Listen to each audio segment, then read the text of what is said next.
So Anton and William just did a little pre-scout on this big sandbank on the river. They said they saw a good bit of big croc that was down there. So we've got the rifles ready now. We're gonna go back, see if we can get a better look at the full length of them, the full size and everything else, the way that these guys judge them.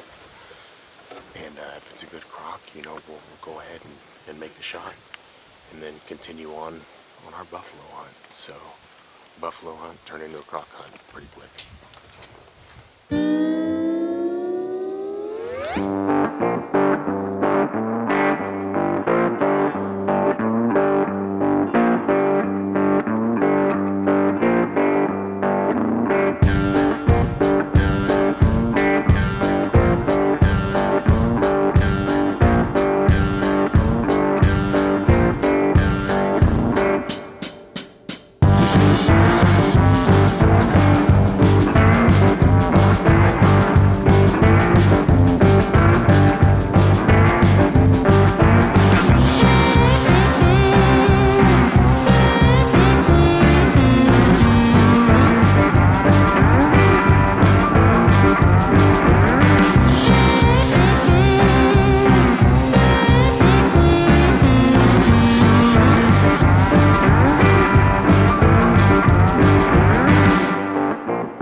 Shoot again. Behind the shoulder. Right. Okay. Come. Yeah. Wait. Yeah. In the back leg, like, yeah. Okay, wait. Hy het hom goed raak geskiet hoor. Ja, but wait, we must net in die water. It's okay. I mean,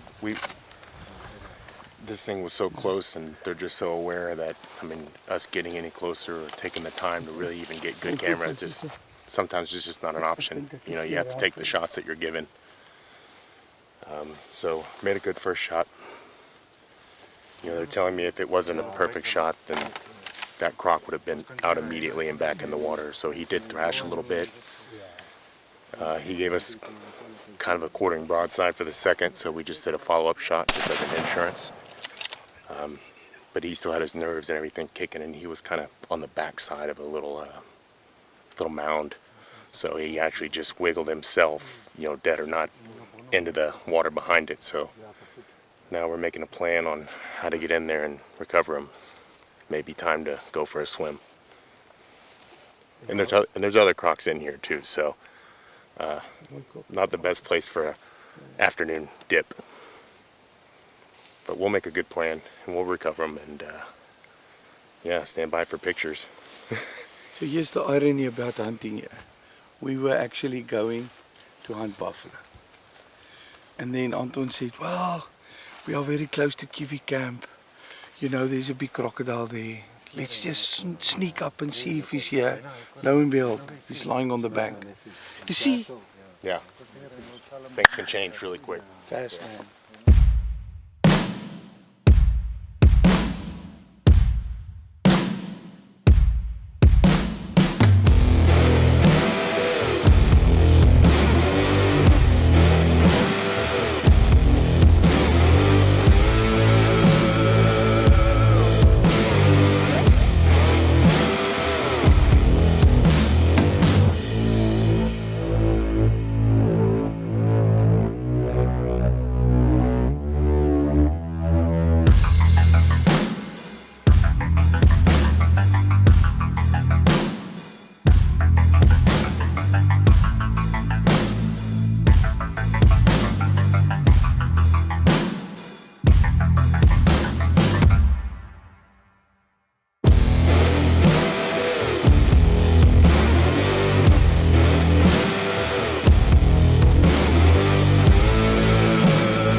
We're running a little bit of security here for William, just in case it goes south a little bit. We can put another shot in the croc, but we're fairly certain that the one that I shot is on the bottom dead.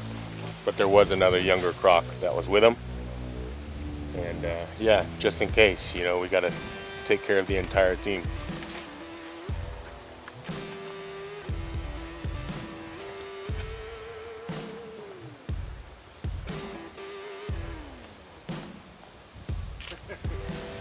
Ja, Willem. Bom trabalho, senhor. Bom trabalho.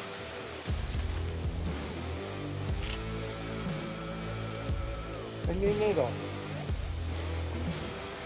More than one of us will go over there to help you, because that thing weighs more than 1,000 pounds, my friend. The last croc I shot here weighed over a ton. Yeah. Alright, so if that's a 12-foot crocodile, it weighs 400, 500 kilograms. Right. It's 1,000 pounds.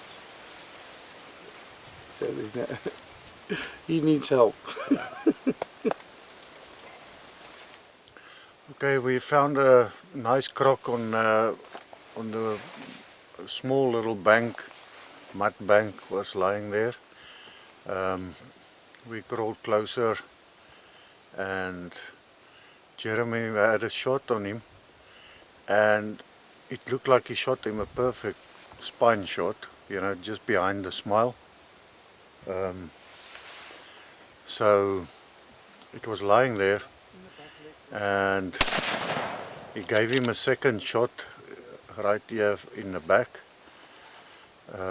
but it still moved its tail and it went into the water. William the tracker went to try and see if he can feel anything and pull it and feel, but he haven't felt something. So we'll do the river that's on the left side, that's where we presume he went in, on the left hand side of the river, and it's quite deep in there. So we'll bring the Argo tomorrow and pull there and see if we can't find it. By the looks of it, it was definitely stunned, and it looked like a dead croc to me because it was not even moving. Yeah. So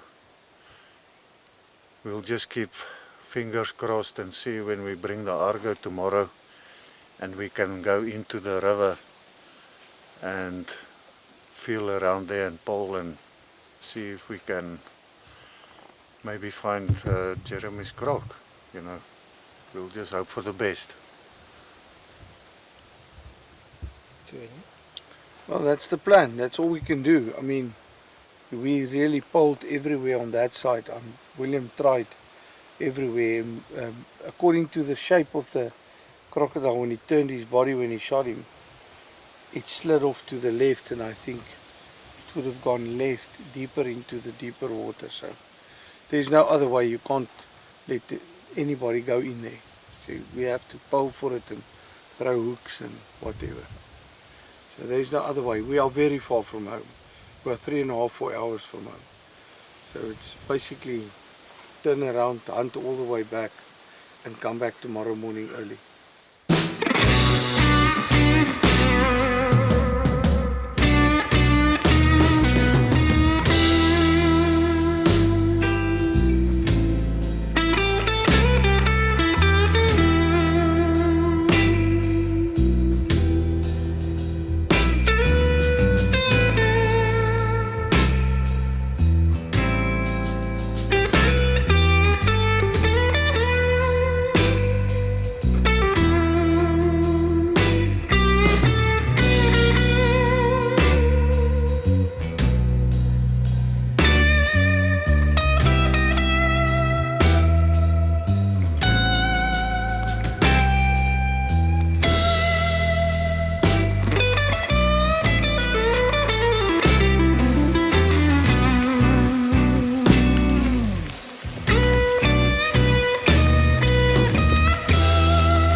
Hey, rain or shine, it doesn't bother the buffalo, so why should it bother us?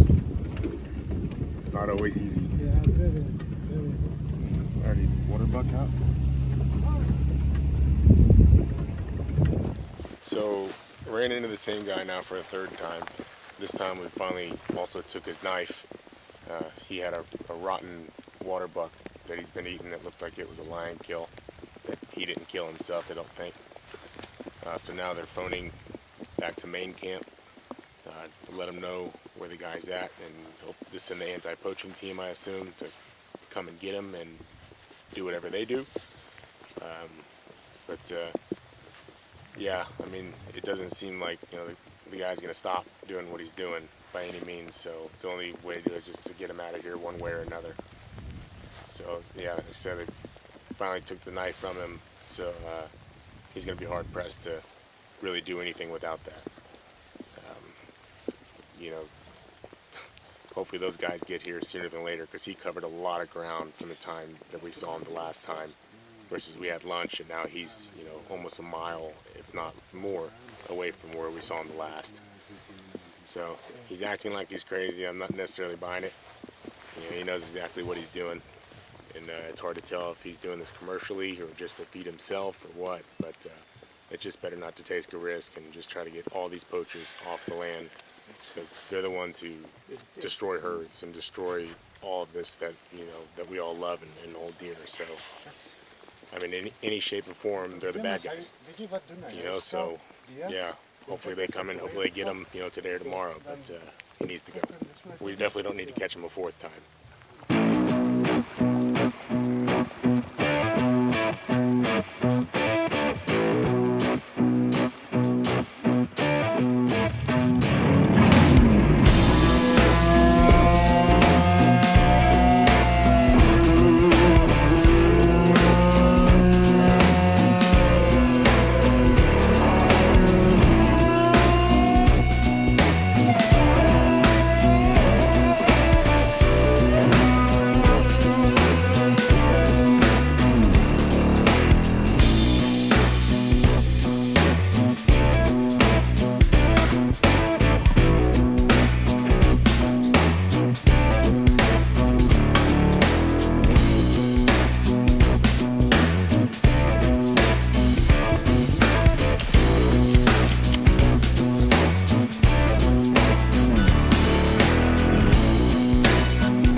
Fly.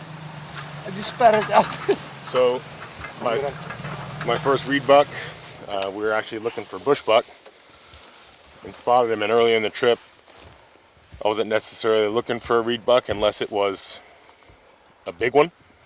And I was waiting for Anton to be happy with it, and he said he was. So we got the gun out, made a quick stalk. All I could see was his neck, and I mean, he was getting ready to go again. So, you know, shot what I could see instead of trying to shoot through grass, because even the 375 with enough grass is going to send off the trajectory. So yeah, good shot. There he is, and it's a good one for sure. So let's make safe. And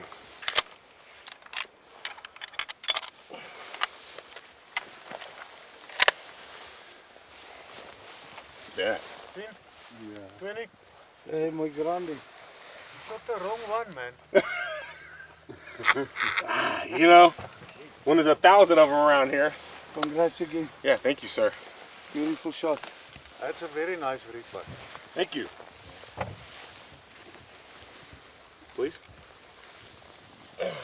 Oh yeah. Yeah. Very nice. How come you had to shoot him in the reeds? Oh, he's a reed guy. About the size of our white-tailed does back home. Yeah. Similar fur. Very similar fur. Yeah. White bellies, everything. Yeah. So is that rubbing on his horns all the time? Is why it does that?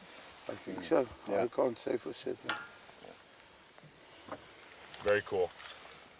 Ja, dis 'n mooi reedbuck, hè. Dis 'n dik Ja. ram. Beautiful. Yeah. It's a nice reedbuck.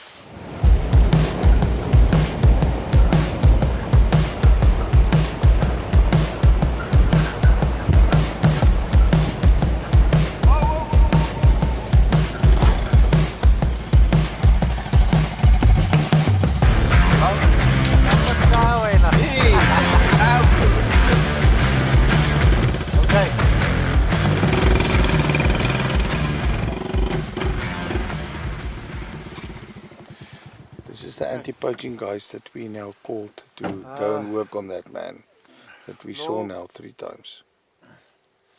So we're just finishing up the day. We're heading back to camp. Earlier on the way back from Kiwi, we got a really nice reedbuck. We got to see a big white-headed vulture and some ground horn bulls that are usually here in the woods, but they were actually out in the swamp, so that was pretty rare and pretty cool to see. On the way back, we ran into one of the anti-poaching units that Anton had reached earlier to go after the guy that we saw earlier.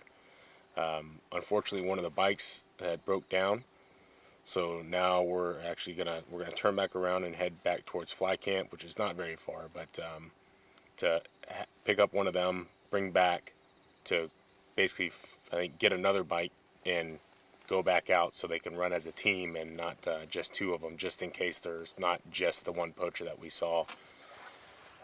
So you know, it's one of those things. You know, you need to do everything in your power to help catch these guys, and you know that's what we need to do today. So instead of heading back to camp, we're going to turn around, just backtrack just a bit, so we can help these guys get up and going and go catch a poacher. It's just all part of it, you know. Anytime that you can get one of these guys off the property, you need to do everything in your power to do it. So And what happened to the buffalo hunt? the buffalo hunt turned into a crocodile and reedbuck hunt and poaching hunt. So tomorrow morning we're going to get an early start, get on the Argos, head back to where we shot the croc, which we're certain is down and at the bottom of a deep spot where we couldn't really get to him. So we do need the Argos to float out and find it and recover the animal. So it'll be an early night and an even more early tomorrow.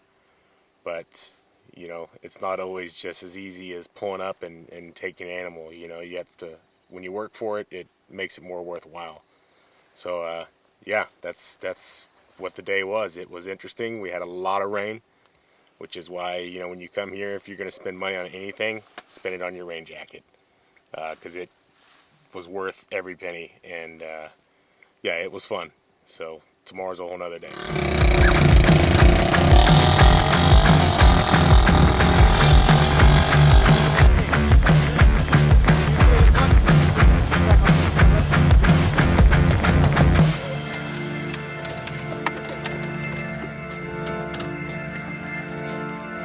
Yeah, all right. All right.